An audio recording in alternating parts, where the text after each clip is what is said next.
Om Shri Gurubhyo Namaha Harihi Om Sumukascha Ekadantascha Kapilo Gajakarnakaha Lambodharascha Vikato Vignarajo Vinayakaha Dhumaketurganadhyakshaha Palachandro Gajananaha Vakratundaha Surpakarno Herambaha Purvajaha Suklambaradharam Vishnum Sasivarnam Chaturbhujam Prasannavadanam Dhyayet Sarva Vignopasantaye Yasyat Viradavaktradhya Parishadhya Parasatam Vignam Nignanti Satatam Vishvaksenam Tamasriye Gurur Brahma Gurur Vishnu Gurur Devo Maheswaraha Gurur Sakshat Parabrahma Tasmai Shri Gurave Namaha.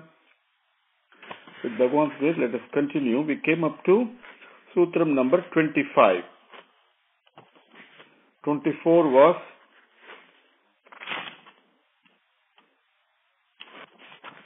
Nasti eva tasmin tat sukha sukhitvam.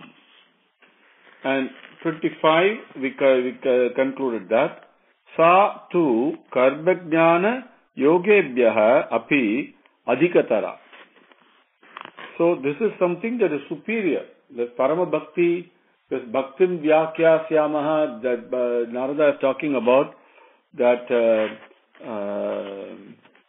the example that he gave, Yatha Vraja Gopikanam, the Gopis Bhakti, so it's illustrating that is superior to, higher than, more than Karmam, Jnanam, and as well as all the yoga activities that we do. Yoga, not the way we understand it in North America, but the yoga of all the activities we do to embrace Bhagavan. Slokam number 26. Phala Rupatvate. Phala Rupatvate. That bhakti is actually the result, the fruit of, it's the form of a fruit. What fruit is he talking of? When you take efforts to do the work properly as satkarmas, as we discussed early on, and the quest for knowledge, we are not only that we do sravanam, we also do mananam. When the moment we start reflecting on what it is we have heard, either through our ears or through our eyes when we read books, and start reflecting on that quietly, then allow our own conscience to teach us the clarity it comes. That beginning of that jnanam, that karmam, jnanam, and our own sincere desire to embrace Bhagavan, that yogam.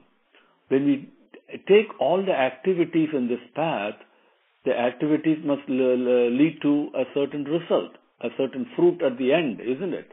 That fruit, the form of that fruit is nothing but bhakti. Bhakti is that fruit. The example given,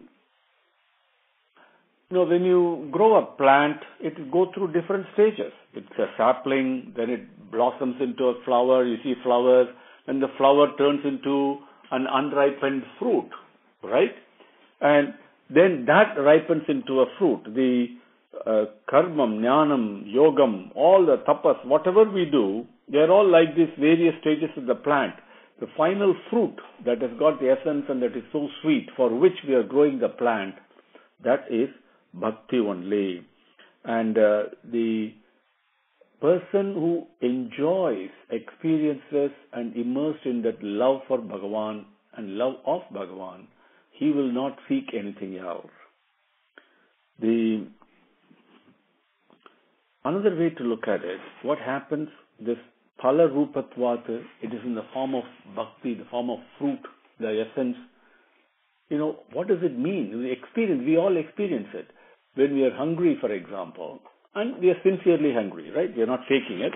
We are really hungry, so we are eating food. Bhakti, love for God should be like that. Sincerity. It should not be any faking thing there. So when you're sincerely hungry for Bhagavan, the same way we are sincerely hungry and we eat food, the moment we start eating our food, one mouthful after another, whether we take it with a spoon or with our hand, it doesn't matter. As we take a little bit of food every time, what happens? with every little bit of food that we take, our nourishment takes place, right? And we become more nourished. And our hunger also gets removed with every little bit of food we take. Like that, the person who doing worship to Bhagavan and thinking of Bhagavan as Isvara Anubhavam, that bhakti, and because of that he is not attached to the other things in the world. We saw that, right? Narada taught us that earlier. All these happen at the same time. The same way when we take a morsel of food, our nourishment takes place as well as the hunger also gets removed. Like that, when there is bhakti, attachment to Bhagavan takes place, automatically you're detached from the other things in the world. It's very important to again emphasize that understanding is different, very different. The knowledge that we get from understanding is very different from the knowledge we get from personal experience. Bhakti is of the latter variety, of a personal experience variety, which can never be described in words. Slokam, Sutram number 26. Phala Rupatvate. Next Sutram, 27.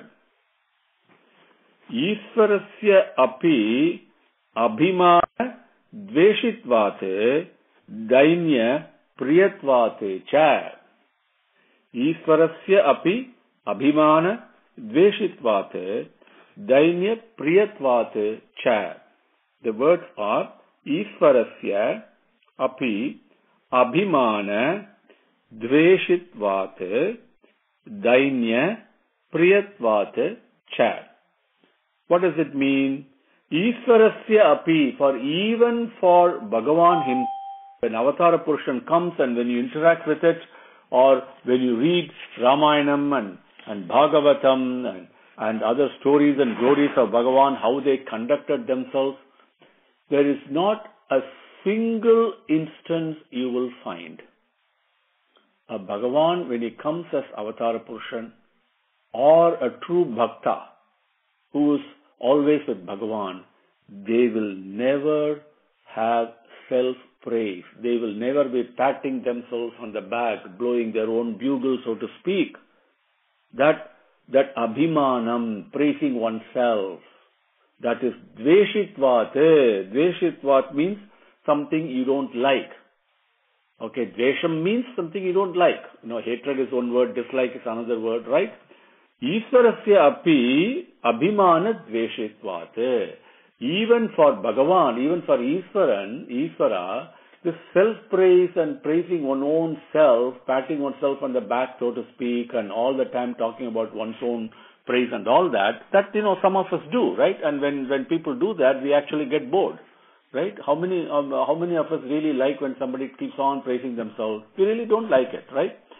But Bhagavan does not even do that. He doesn't like it. Same way, this bhakti, the person who is a bhakta will never do it.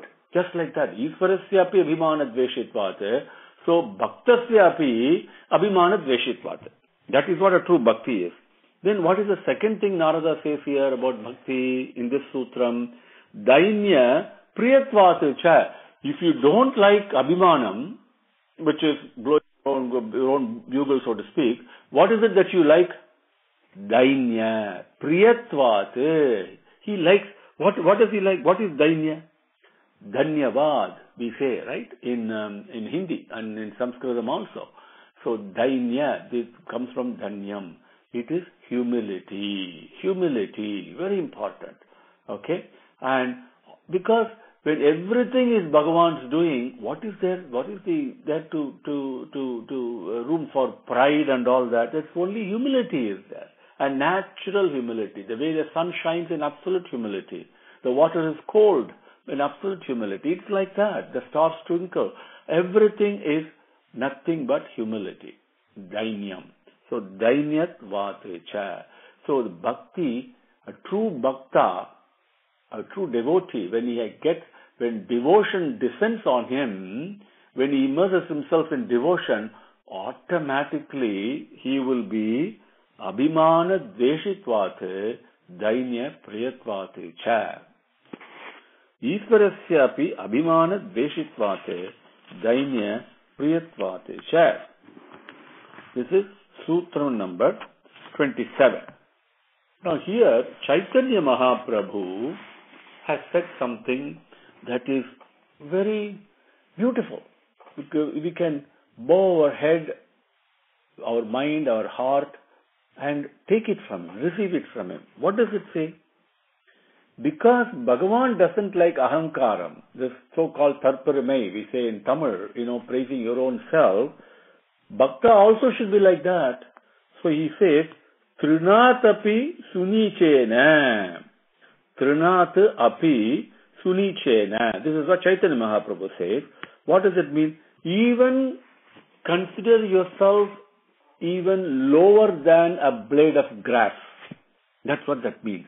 I learned from Paramacharya a long time ago, beautiful thing he said, one of his discourses. He said, why? What is there for you to be proud of? Why are you so proud and all this arrogant? Consider yourself lower than an earthworm, he said. And that became a mantra for me. And here Chaitanya Mahaprabhu says, Trinat means blade of grass, okay? Trinatapi sunichena, nicham, lower. So consider yourself lower than even a blade of grass. Taroho api sahishnuta. What a beautiful statement. Taroho api sahishnuta. Sahishnuta, to bear, to forbearance, patience, right? And saroho means a tree. Now, it's a beautiful teaching there from the university, University of the Universe, God's University. We all use sandal paste, right? And we all know sandalwood is prohibited, expensive, all these things we know automatically. But we're missing the point. It has got such a beautiful, nice feeling, that sandal paste, right? Cool and so sweet in its own way, right? And we apply that to Bhagavan when we go to temples or we do puja at home and all that, right? So it is auspicious also. But think for a second. Bhagavan teaches a beautiful lesson in nature, from nature. A sandalwood tree, when the axe goes there to cut it, what does a sandalwood tree does?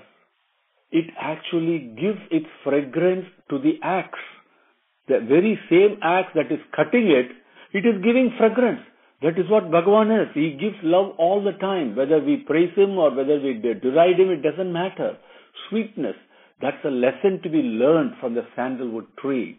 That is why Bhagavan has taken this application of sandalwood, the sandal paste, on his own body. And the axe that goes and cuts a sandalwood tree, what is its fate? It is being put in fire in order to purify itself, right? Please remember, this is a beautiful education from the University of the Universe. So, Taroho api sahishnuta. Here, Chaitanya Mahaprabhu does not talk about the sandalwood tree, but I shared it with you because I learned it from my master. And the meaning here is, when you go and cut a tree, does the tree fight back? It's patient, right? It is accepting it. Like that, a bhakta should be prasada buddhi. Whatever comes to you, accept it. Don't fight it. And accept it as the greatest blessing and gift that coming to you from Bhagavan. Taroho api sahishnuta. So, Trinat api sunichena. Taroho api sahishnuta. Third thing is, amanina is the third one. And amanina means what? This manam is one, we say in Tamil, in slightly different way in colloquial thing. But manam means pride. The amanina means the same thing that Narada says. Without the abhiman, without that self-praise and the arrogance and the pride that comes out of it, without that, amanina. And the fourth one, Chaitanya Mahaprabhu says, is manatena kirtaniyaha.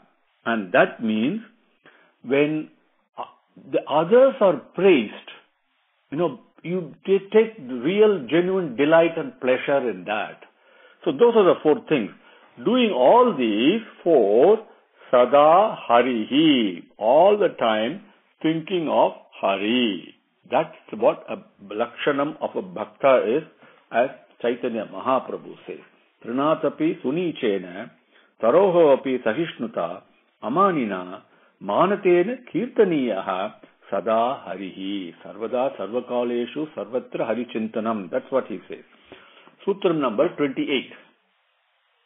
Tasyaha jnanameva sadhanam iti eke. Tasyaha jnanam eva sadhanam iti eke. Words, padangal, tasyaha jnanam eva sadhanam iti eke. Eke, some people, and they consider iti, in this case thus, they consider thus. How do they consider? Tasyaha, that bhakti, for that bhakti, because we are talking about bhakti only. Tasyaha, for that bhakti, jnanameva, only jnanam, sadhanam is the pathway. So some people consider that jnanam is the only pathway to bhakti. Now, these are some people. And but Narada doesn't accept it. He says jnanameva, some people do, but he's going to tell you, I don't accept it. Here, let us refer to what Bhagavan says in Bhagavad Gita, chapter 13, slokam 24 and 25. Okay? If you have Bhagavad Gita book with you, you can take a look at it, or you can refer to it later. And 24 and 25 simply says, he who knows the Purusha and the characteristic filled nature, the Prakriti, he is not born again. Whatever type of life he leads, that means knowledge. He knows Bhagavan. And number 25, it says, some people embrace me, embrace the Atma, the indweller, by meditating on it. Some others through knowledge. And some others embrace it through karma, through actions. Okay, that is what Bhagavan says in 13, 24 and 25. Now the 26 is also important. But some people may not pursue the path of jnana or Sankhya Yoga or Karma Yoga. They, without being aware of this, they receive and understand the teachings from elders, from others, from gurus and all that. And they follow that very diligently. When they attach themselves faithfully to those teachings and holding on to them as supreme, they also overcome death with certainty. Right? That is what Bhagavan teaches in 13, 24, 25 and 26. Bhagavan does not say jnanam is the only pathway. Okay? Please understand that. Then, in Bhagavad Gita chapter 4, number 11, if you look at it, okay, and Swami makes it even clearer. Because, my dear Partha, whoever seeks me in whichever way, I bless him in the same way he seeks me. In all ways, people seek and follow me only. That is what he says. So, jnanameva cannot be right. Narada says, he is acknowledging what other people say. Okay? And so, that is slokam number 411. Okay? So, let us move on to Sutram 29. Anyonyaha asrayatvam iti anye. Anyonyaha asrayatvam iti anye. Anye, some others. First, some people talk this, and some others, what do they say? Anyonyaha asrayatvam.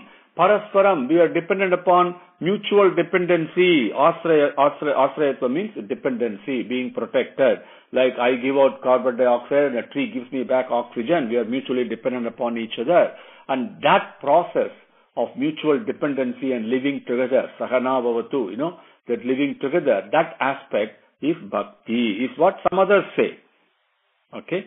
Through jnanam you get bhakti, and through bhakti you get jnanam, because once you understand on a basis, intellectual basis, and then you put it into practice, and then you experience, you get bhakti, the devotion, you experience it, that leads to a different set of type of knowledge, right? Personal experience.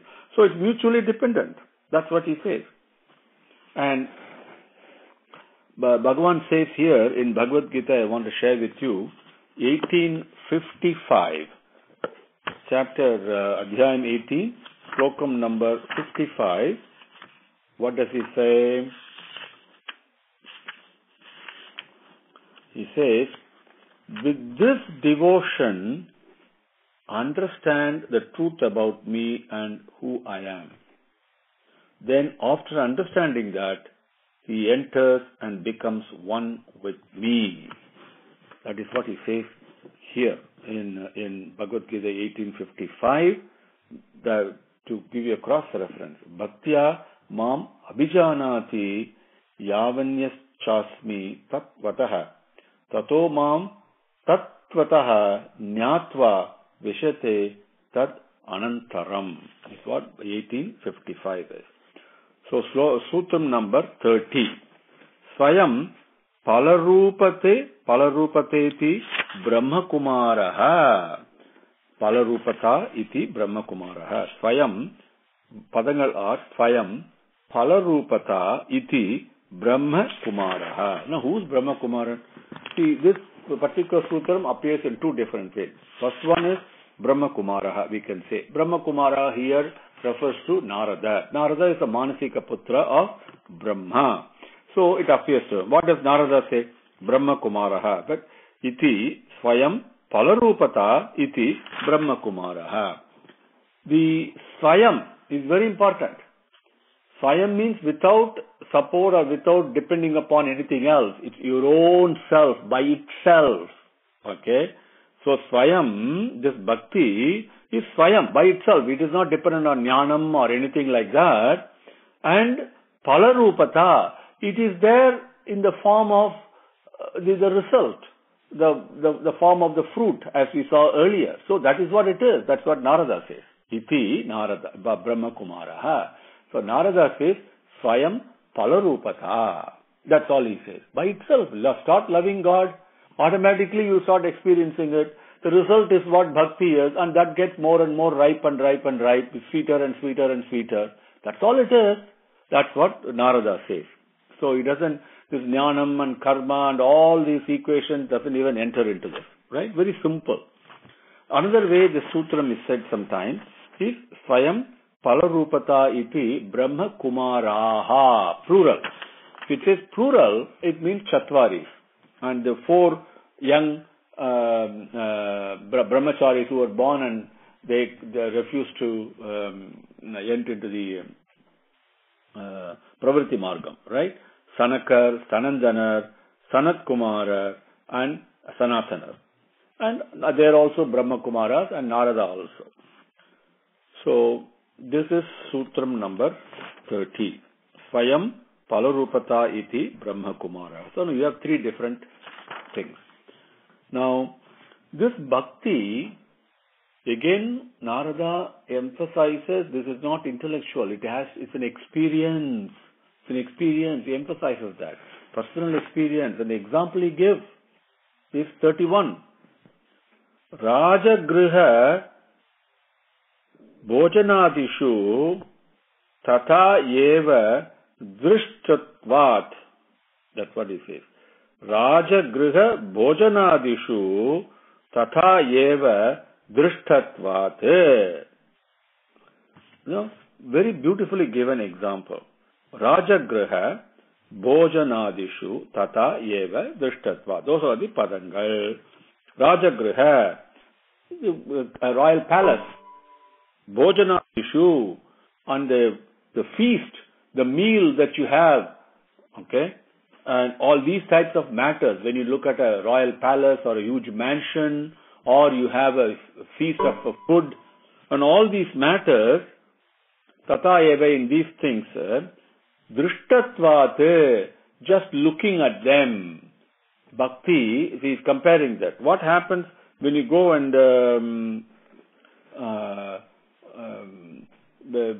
if you go and look at a huge palace, royal mansion, then you can appreciate it.